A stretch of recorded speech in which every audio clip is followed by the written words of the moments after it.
தமிழக பாரதிய ஜனதா கட்சியினுடைய அண்மையிலே நடந்து முடிந்த சிறப்பு செயற்குழுவிலே திருவேற்காடு ஸ்ரீவாரி திருமண மண்டபத்தில் எடுத்த முடிவின் அடிப்படையில் இன்றைக்கு தமிழகத்தினுடைய 234 சட்டமன்ற தொகுதிகளிலும் நல்லாட்சி நாயகன் நம் பிரதமர் திரு நரேந்திர மோடி அவருடைய மோடி 3.0 ஆட்சி அமைவதற்கு மீண்டும் அவர்களை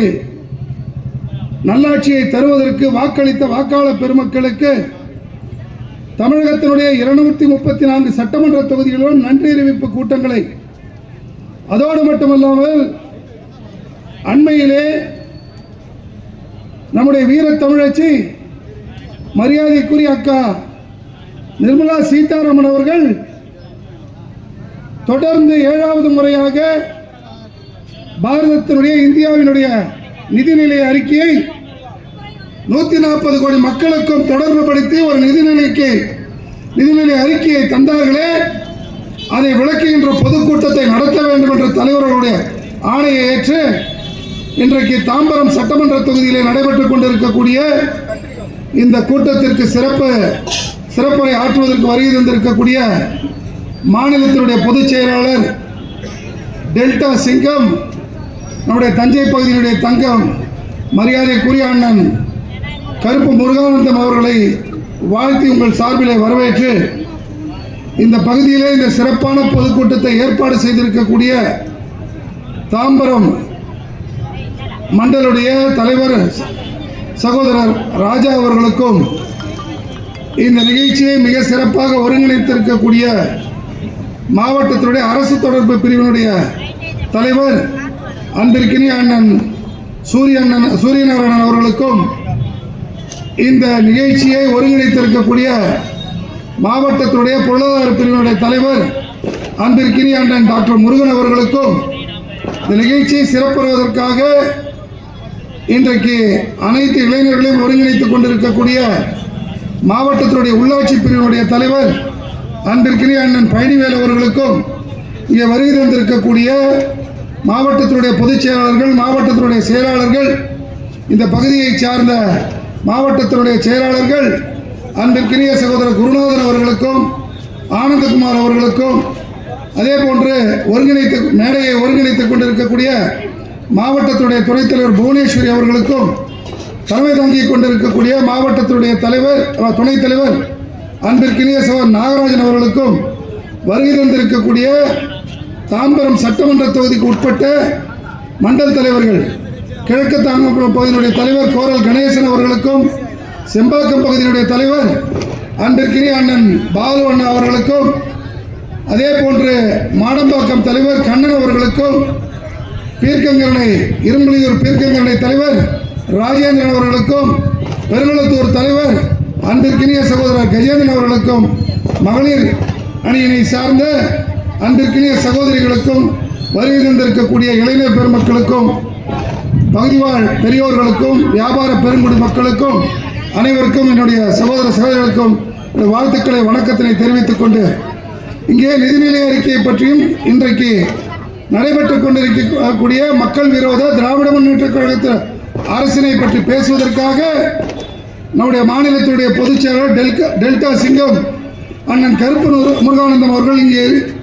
வந்திருக்கின்றார்கள். ஆகவே அவருக்கு வழிவிட்டு நம்முடைய இலக்கான 2026 மாநகராட்சி தேர்தலிலே எப்படி இன்றைக்கு மாநகராட்சியிலே நடைபெற்றுக் கொண்டிருக்கக்கூடிய நிர்வாக சீர்கேட்டை, ஊழலை இன்றைக்கு வெளிக்கொண்டு வருகின்ற ஒரு இயக்கமாக, உண்மையான எதிர்க்கட்சியாக இன்றைக்கு பாரதிய ஜனதா கட்சி செயல்பட்டதனுடைய விளைவு இன்றைக்கு தாம்பரம் சட்டமன்ற தொகுதியிலே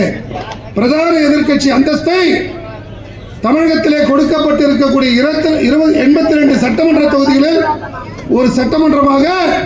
இன்றைக்கு தாம்பரம் சட்டமன்றம் வந்திருக்கிறது என்று சொன்னால், இங்கே அமர்ந்து கொண்டிருக்கக்கூடிய நம்முடைய தாம்பரம் தொகுதியில் இருக்கக்கூடிய கிளை தலைவர்கள், 85 சக்தி கேந்திர பொறுப்பாளர்கள், நீங்கள் தான் கடந்த 2 ஆண்டுகளாக மாநகராட்சி தேர்தலுக்கு பிறகு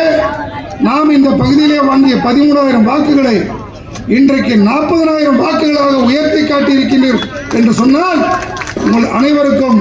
நம்முடைய செங்கல்பட்டு வடக்கு மாவட்டத்தின் சார்பாக இந்த வாழ்த்துக்களை வணக்கத்தை தெரிவித்துக் கொள்ள கடமைப்பட்டிருக்கின்றோம். நம்முடைய இலக்கெல்லாம் சட்டமன்ற தேர்தலிலே, நாடாளுமன்ற தேர்தலிலே நம்மை வழிகாட்டுவதற்கு நம்முடைய தேசிய தலைமை இருக்கின்றது.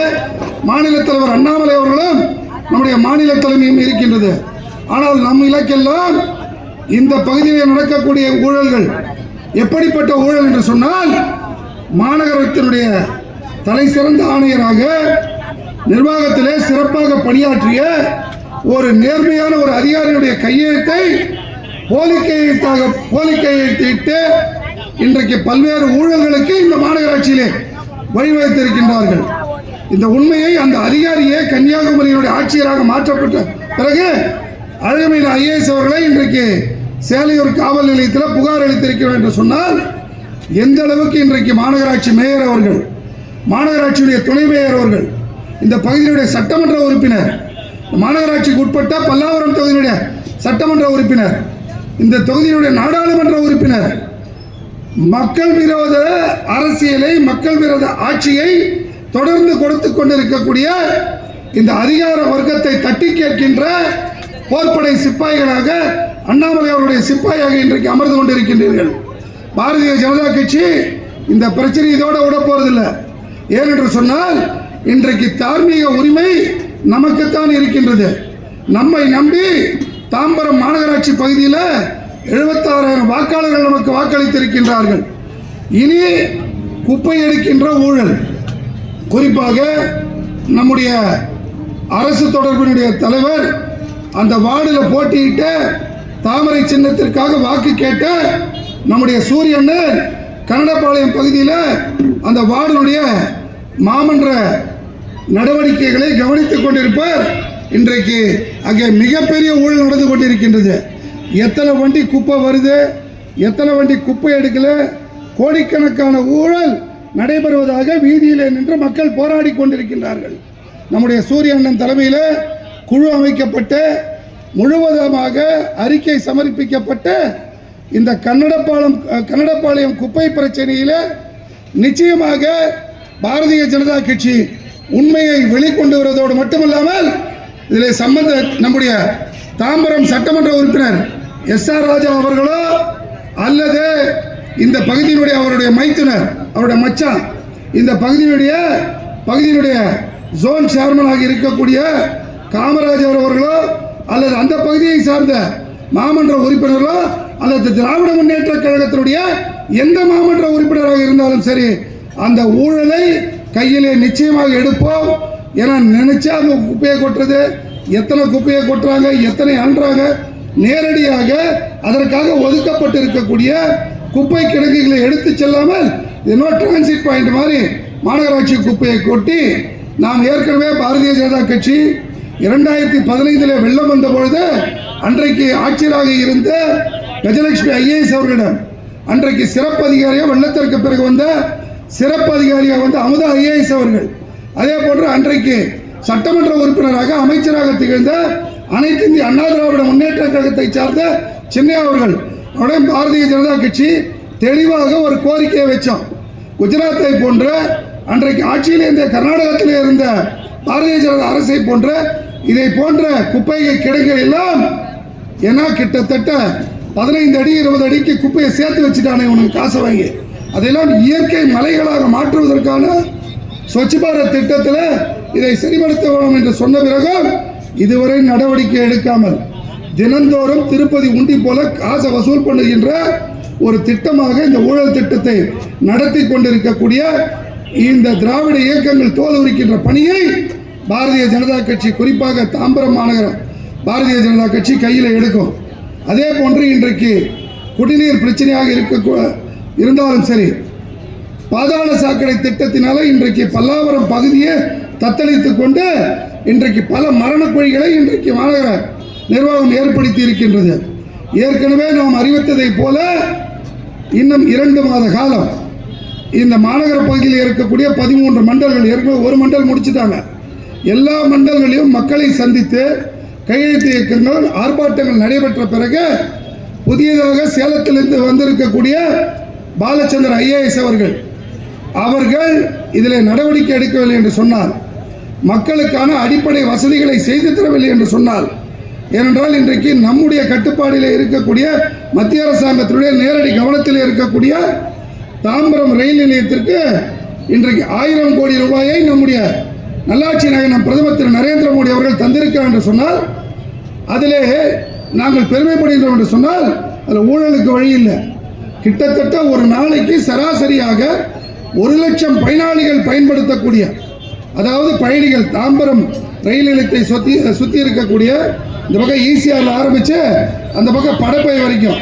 இந்த பக்கம் செங்கல்பட்டு வரைக்கும், இந்த பக்கம் பார்த்தீங்கன்னா நம்முடைய கத்திப்பாரா வரைக்கும் அனைவரும் அதிகமாக பயன்படுத்தக்கூடிய ஒரு முனையமாக இதை மாற்றி காட்டியிருக்கின்றோம். நம்முடைய முன்னாள் மத்திய அமைச்சர் மரியாதைக்குரிய அண்ணன் பொன்னார் அவர்கள் அமைச்சராக இருக்கும் இந்த கோரிக்கையை வைத்து இன்றைக்கு ராயபுரமா தாம்பரமா என்ற போது தாம்பரத்தை 3வது முனையமாக இந்த வர்த்தக பெருமக்கள் கொடுத்த கோரிக்கையை ஏற்று இன்றைக்கு செய்து தந்ததோடு மட்டுமல்லாமல் இன்றைக்கு அதை சர்வதேச விமான நிலைய அளவிற்கு அதை மாற்றுவதற்கான திட்டங்கள் நடைபெற்றிருக்கின்றது. ஏற்கனவே அதில் இருந்த இந்த பகுதியுடைய நாடாளுமன்ற உறுப்பினர், இந்த பகுதியுடைய சட்டமன்ற உறுப்பினர் இந்த ரயில்வே யார்டை பல ஆண்டுகளாக சிமெண்ட் கோடவுன் வச்சு இன்றைக்கு மக்களுடைய சுகாதார சீர்கேட்டிற்கு, அதாவது சுற்றுப்புற சூழல் பாதிப்புக்கு இந்த ரயில்வே யார்டை பயன்படுத்தியிருக்காங்க. அதில் கிட்டத்தட்ட 80% இடத்தை நம்முடைய கடந்த 10 ஆண்டுகளிலே அதையெல்லாம் மீட்டி இன்றைக்கு ரயில் நிலைய விரிவாக்கத்திற்கு முனைய விரிவாக்கத்திற்காக அதை பயன்படுத்தி இருக்கின்றோம். நிச்சயமாக வரக்கூடிய காலகட்டங்களில் நம்முடைய கோரிக்கை எல்லாம் இந்த சிமெண்ட் கோடவுனை வச்சு தனியார் சம்பாதிப்பதற்கு இடம் கொடுக்காமல் அதை செங்கல்பட்டு பக்கம் எங்கே மாற்றி முழுமையாக இந்த ரயில் நிலையம் என்பது இந்த தாம்பரம் பகுதியை சார்ந்த மக்களுக்கான ஒரு கோரிக்கையாக அதை சர்வதேச அளவிலே அதை நாம் தரம் உயர்த்துவோம். அதோடு மட்டுமல்லாமல் மக்களுடைய அடிப்படை பிரச்சனைகளை கையில் எடுத்து வரக்கூடிய 2026 தாம்பரம் மாநகராட்சியினுடைய 35 வார்டுகளிலும் நாம் பச்சை இங்கில் கையெழுத்து போடுகின்ற பணியை புரட்சியை ஏற்படுத்துவோம் என்று சொல்லி மீண்டும் ஒரு முறை நிகழ்ச்சியை மிக சிறப்பாக ஏற்பாடு செய்திருக்கக்கூடிய அத்துறை நல்ல உள்ளங்கள், இன்றைக்கு பாரதிய ஜனதா கட்சியில் புதியாக தேர்தலுக்கு பிறகு தலைவர் அவர்களுடைய அறிவுரையை ஏற்று இன்றைக்கு வார்டு அளவில் பொறுப்பாளர்களை நியமித்திருக்கின்றோம். குறிப்பாக இந்த மண்டலுக்கு உட்பட்ட வார்டு உறுப்பினர்கள், குறிப்பாக கதிரவன் போன்றவர்கள் போன்று இப்படி பல்வேறு பிரச்சனைகளை இன்றைக்கு முன்னெடுத்திருக்கின்றார்கள். வார்டு பொறுப்பாளர்கள்லாம் சிறப்பாக செயலாற்றி கொண்டிருக்கின்றார்கள். நம்ம கதிரவன் போன்றவர்கள், முருகன் போன்றவர்கள் இந்த பகுதியில் குறிப்பாக மகளிர் அணியில் சிறப்பாக செயலாற்றி கொண்டிருக்கக்கூடிய ரங்கநாதபுரத்தில் இருக்கக்கூடிய நம்முடைய ஜெயப்பிரியா பிரேமா போன்றவர்கள் புதியதாக நம்ம பொறுப்பேற்று கடந்த தேர்தலில் மிகச்சிறப்பாக பணியாற்றிய ரேவதி போன்றவர்கள் குறிப்பாக இங்கே வேலி வந்திருக்காங்க. ஒரு சிட்லப்பாக்கம் பகுதியில் மாவட்ட செயலாளர் இருக்கிற பகுதியில் சிட்லப்பாக்கம் பகுதியில் சக்தி கேந்திரத்தை முழுமையாக ஜெயித்து வெற்றி பெற்ற செய்த வேணி அவர்கள் இருக்காங்க. நிகழ்ச்சி முடிகின்ற பொழுது மேடைக்கு வர வேண்டும் என்று அன்போடு கேட்டுக்கொள்கின்றேன்.